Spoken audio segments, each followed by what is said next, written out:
Se reconstruire après une relation toxique. Hello mes divines et bienvenue pour cette vidéo. Aujourd'hui, on va aborder un sujet que j'ai déjà abordé sur la chaîne mais dont je parle pas très souvent, qui est lié aux relations toxiques et à comment faire pour se reconstruire, comment faire pour reprendre confiance en soi après une relation toxique. La relation toxique, elle a différents niveaux et pour le coup, j'ai une très bonne amie qui s'appelle Agnès Dereuil que je vais mettre en dessous dans la barre de commentaires, vous pouvez la contacter de ma part, qui accompagne vraiment des personnes à se reconstruire après une relation toxique.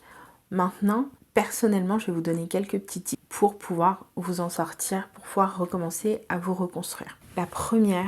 Le premier tips étant vraiment de prendre du temps pour vous. Ne foncez pas tête baissée dans la première relation qui se présentera à vous. Non. Ayez de la compassion pour vous. Commencez à vous reconstruire avant de vouloir vraiment entamer quelque chose avec quelqu'un. Allez guérir vos blessures émotionnelles. Si vous avez manifesté cette relation toxique dans votre vie, que ce soit un pervers narcissique, que ce soit une relation de situationship, que ce soit une relation où on vous a ghosté, parce que je vais mettre le ghosting dans la catégorie relation toxique, même si on sait quand assez souvent les ghosters reviennent, on va quand même le mettre dedans. Prenez le temps de vous reconstruire. Prenez le temps de découvrir quelles sont vos blessures qui ont généré ce type de comportement dans votre vie. Et quand je dis les blessures qui ont généré, c'est quelles blessures vous portez en vous qui impactent votre self-concept et qui font que vous avez manifesté d'expérimenter ça dans votre vie. Quelles sont vos croyances limitantes? Vos croyances limitantes par rapport à vous, par rapport aux hommes, par rapport aux femmes.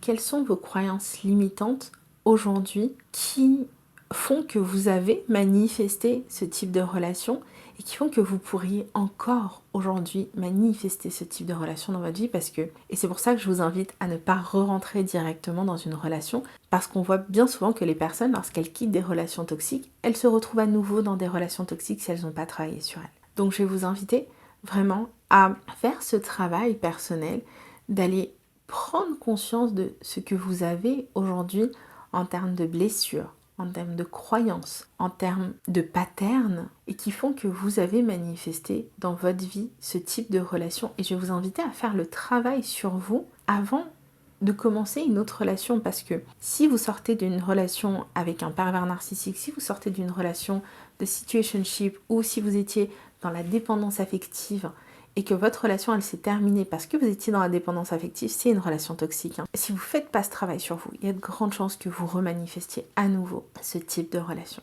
Donc, je vais vous inviter vraiment à travailler sur vous et travailler sur vos standards pour que vous sachiez ce qui est acceptable et ce qui ne l'est pas.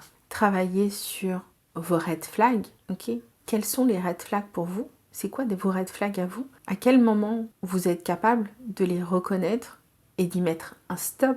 C'est important d'y mettre un stop. Si la personne au début de la relation, elle vous pose un lapin et que votre réaction c'est de l'appeler 15 fois, c'est un red flag énorme parce qu'il vous a posé un lapin, mais de deux, c'est un red flag de vous vis-à-vis de vous-même. Pourquoi vous avez appelé 15 fois? Où sont vos standards? Où est votre self-love? Où est le respect de vous-même? Non, c'est des comportements, c'est de la dépendance affective en fait.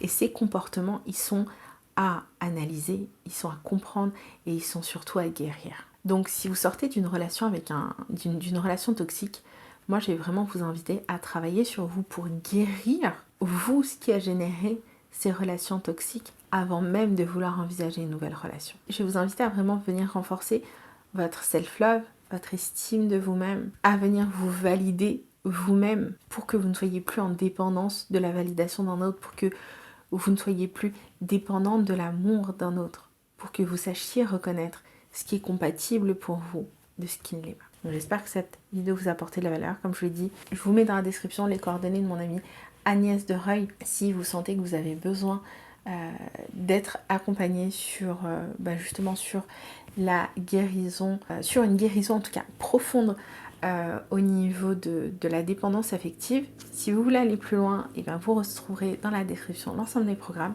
Je vous embrasse et je vous dis à très vite.